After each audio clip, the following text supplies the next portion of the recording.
Daktar sayıp dertler yaman zor boldı. Öňkü göreningen köp beter boldy. Yürek bökýö köp yaman hatar boldy. Gelip bir imtihan edip görmeseň, hallarymdan habar alıp durmasaň. Derdi gozgap indi kaçıp gittiň sen. Ayt kimin gepine uçup gittiň sen.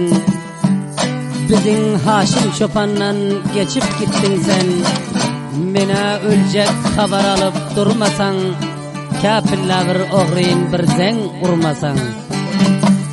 Popjida tapılıp boldun jigerim, şirin sözläp özüňe etdiň gerim. Indi derde çare ile daktarım, mena öljek habar alıp durmasaň, anda-sanda maňa telefon urmasaň. Muhammed Haşim Çopan sen diýip öljek, hulukma yakında yanına gelecek. Beren hesaplaram birme bir alacak. Çare yok telefona cevap vermesen, ya ki özün bana bir zen vurmasan.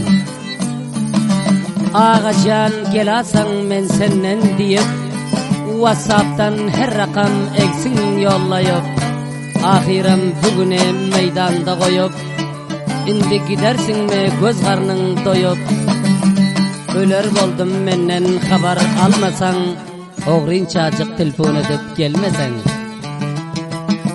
Daktar oğlan ikilenci destanın, gitsen gidiversen barnoşu canın. İçini yakıp Muhammed Haşim Çopanın, çare yok hiç müne rahmin salmasan. Özü varcak lekin haber almasan. Popçilarına bana ucu yükledip, hemme geplerem sen özün uğradıp, ahir gider miken meni curadıp. Hiç çare yok bana rahmin salmasan, men barayme menden haber almasan. Alan pullarınam gelecek mi münkür? Oğlanda görmedim sen yanım mekir. Gepinden danana diyerler kafir. Hiç çare yok özün adam dolmasan, men barayme menden haber almasan. Aziz dostlar, mana bu sazları ki elbette fermayış veren dostlarımız vilayete Faryab, Urusvali Çargani, Antkoy, altı böleke Payandan Pilen, Türkiye, Ankara şehrinde yaşayan dostumuz Muhammed Haşim Çopan'ın buyruğu bilen elbette bir daktarın tavsifinde sakt olan. Elbette Muhammed Haşim Çopan'ın canı dostları Çargani, Antkoy, Urusvali Hançarbağ, Çakmanı Payandan Abdülkayyum Gamgin eşitip hoş bolsun ve Nurlay Ahmedi'nin farmayışı var ve Abdülkayyum Gamgin'in ağası Abdülreşit Palvan'ın iştirakı var, işte hoş bolsun. Bu sazlar Muhammed Haşim Çopan'ın emri bilen bir daktarın tavsifinde sakt olan.